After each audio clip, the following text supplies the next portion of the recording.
Hola, muy buenas a todos, ¿qué tal? ¿Cómo estamos? Bienvenidos un día más a CryptoTempus.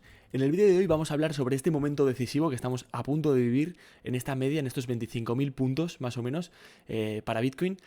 ¿Y por qué? ¿Por qué es importante ese momento? Porque dentro de tan solo 3 horas más o menos, desde que suba el vídeo igual unas 2 horas, hoy 8:30 hora española, habla la Fed, ¿vale? Habla la Reserva Federal, el FOMC, y va a hablar básicamente de cuánto va a subir los tipos de interés. El 99% del mercado, como ya sabemos y comenté en el último vídeo, espera que subamos 25 puntos básicos, que es más o menos lo que todo el mercado espera.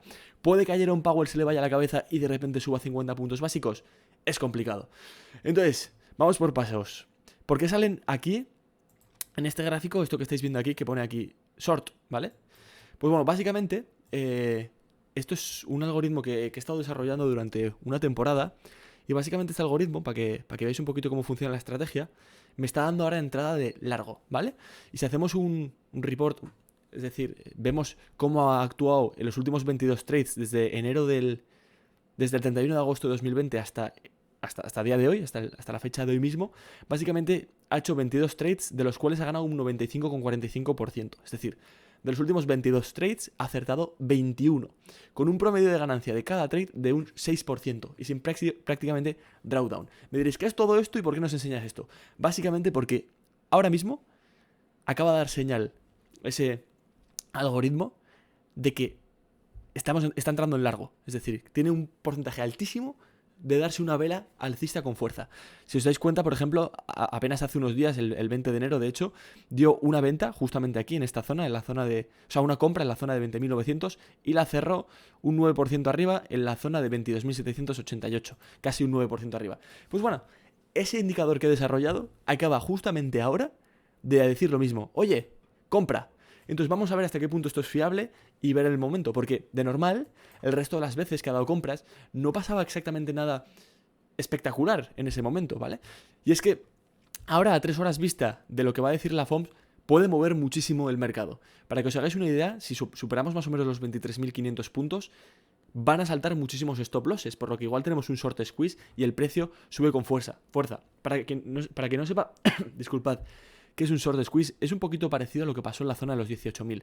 Aquí, después de estas medias de 50 periodos, que está aquí, esta es la de 200, disculpad, la naranja, cuando rompimos por encima de ella, muchísimas personas habían puesto ahí su stop loss, esperando a que el mercado no subiese más de allá y apostando a la baja. Por lo tanto, cuando el mercado rompió por encima de eso, de ese nivel de precio, y tocó todos esos stop losses, esos parar pérdidas de esos traders, pues tal vez institucionales, tal vez retail como tú y yo, de repente, cuando un stop loss salta, le obliga a la persona que ha puesto esa venta, ese short, a comprar en spot. Por lo que vimos esta subida tan atómica de un 15%. Eso, junto con otros muchos más indicadores, como la reapertura de China, etcétera, ¿no? Está a nivel fundamental por qué ocurrió eso, y luego el movimiento desmesurado en el precio es básicamente a nivel técnico por eso, ¿no? Porque hubo un short squeeze. Pues actualmente podemos estar viviendo un movimiento muy similar, y puede que tengamos otro short squeeze con una subida rápida hasta los 25.000, 24.500 más o menos. ¿Por qué esas zonas? Porque si miramos en semanal, estamos a punto de ese cruce de medias del que hablábamos ayer en el vídeo de ayer. Media de 50 por debajo, o sea, cruzando de arriba a abajo a la media de 200. Algo que se llama Death Cross y es totalmente bearish, totalmente negativo para los toros. O sea, es algo bastante bajista, ¿vale? Para que quede claro. Entonces, ¿qué va a pasar?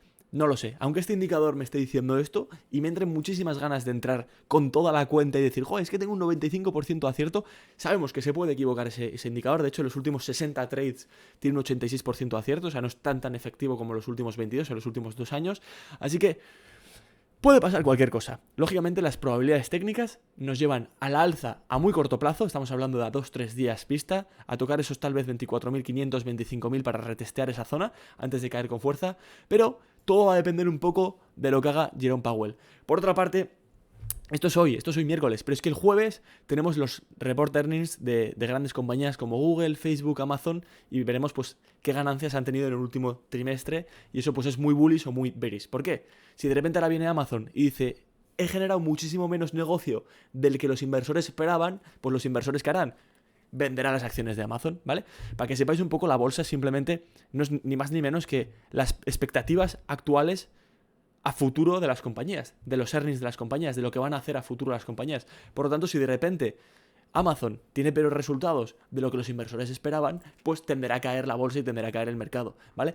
¿Y por qué digo esto? ¿Por qué me voy a hablar de la bolsa? Porque tiene muchísimo que ver el S&P 500, si lo venimos aquí a ver rápidamente, tiene muchísimo que ver el S&P 500 con lo que haga el Bitcoin. Es decir, o sea, lo que haga el S&P 500 va a repercutir muchísimo en lo que haga el Bitcoin. De hecho, todos estos movimientos que hemos visto alcistas desde las primeras semanas de enero no hubiesen podido ser mientras que el S&P 500 caía, porque tiene una correlación altísima. De hecho, si nos vamos a básicamente diciembre, enero del 21, podemos ver que el S&P 500 empezó a corregir y Bitcoin, paralelamente, en esas fechas, noviembre, diciembre, empezó a tener la gran corrección de 2021.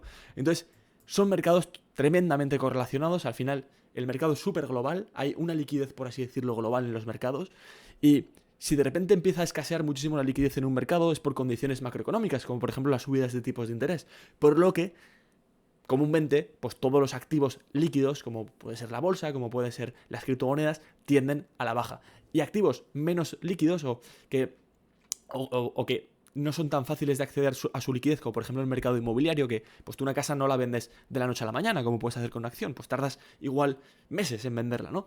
No sufren tanto esas caídas, ¿no? Entonces, a ver qué hace el S&P 500. Desde luego ya sabéis cuál es nuestra teoría. Creo personalmente que el S&P 500 se puede ir perfectamente a la zona de 4.180. Podemos romper por encima de este máximo, haciendo ver a los inversores que igual se ha acabado la recesión o se han acabado esos miedos de recesión.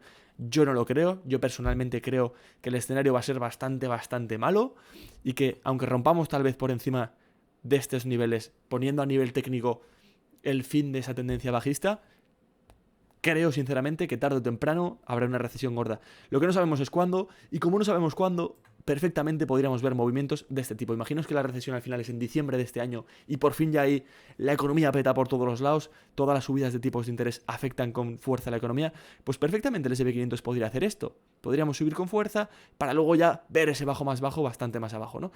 Y lo mismo con Bitcoin. Como no sabemos exactamente cuándo los inversores van a empezar a aceptar las condiciones como son y el macro general como es, con esas altísimas probabilidades de recesión, no podemos, por tanto, predecir el movimiento a corto plazo de Bitcoin. Lo que sí que sé es que a nivel técnico todavía marca un poco de fuerza alcista hasta los 24.000, 25.000, pero que perfectamente si la Fed de repente se eleva la cabeza, los earnings de las compañías son malos, de repente que esto haga así. Por otra parte, la semana que viene, creo que es el 14, o el 7, creo, no sé, la semana que viene, luego lo miro, vienen los CPI data, que es básicamente los reportes de cómo está la inflación en Estados Unidos, de si ha bajado, si ha menguado, si no, si sigue subiendo, etcétera, etcétera, etcétera, ¿no? De año sobre año, ¿no? Year over year. Así que, mucho cuidado, es momento de tener cuidado, ya sabéis cuál es la estrategia, ya sabéis que yo durante toda esta zona acumulé el 40% más o menos 35% de la cartera en Bitcoin, tenía hasta entonces todo en efectivo, he estado en efectivo desde los 48.000 de Bitcoin, me comí parte de la caída, pero no toda la caída en sí. Ya sabéis que desde este canal hemos ido diciendo no compréis todos estos dips porque son una trampa para los inversores. Y de hecho el otro día hablaba con un amigo y me decía, joder, es que Nico, CryptoTempus ha ido comprando todos los dips. ¿Y qué es lo que ha pasado? Que finalmente no me queda dinero para comprar este dip y me he perdido un poco esta subida. Sigo en grandes pérdidas, ¿no? Sin embargo, pues yo que como inversor que lleva varios años y tengo un poquito más de experiencia, simplemente es un poquito de tiempo y dedicarle esfuerzo, he tenido liquidez para comprar estas zonas, pues ahora tengo la posición de decir, oye, tengo un 40% de la cartera en Bitcoin, puedo decidir si salirme o no. Así que nada, esto es un poquito el resumen, mucho cuidado, podemos llegar a esos 25.000, pero lo que yo creo que va a pasar, la gente, insisto, gana muchísimo dinero haciendo lo contrario a lo que yo digo muchas veces, así que me puedo equivocar perfectamente, pero lo que yo creo que puede pasar es que si llegamos a esos 25.000 y no lo rompemos con fuerza, podemos luego acabar viendo caídas grandes tal vez a la zona de 20.000 para coger liquidez, y a largo plazo creo que los fundamentales siguen siendo para Bitcoin porque es un activo muy líquido, bajistas. Esto es un poquito el resumen de hoy. Siento que haya sido en un entorno diferente a donde me soléis ver, pero como me he comprometido con vosotros y conmigo mismo a subiros vídeos diariamente y de teneros actualizados, pues aquí estoy. Así que nada, si os ha gustado, apoyarme con un me gusta, con una suscripción y adiós.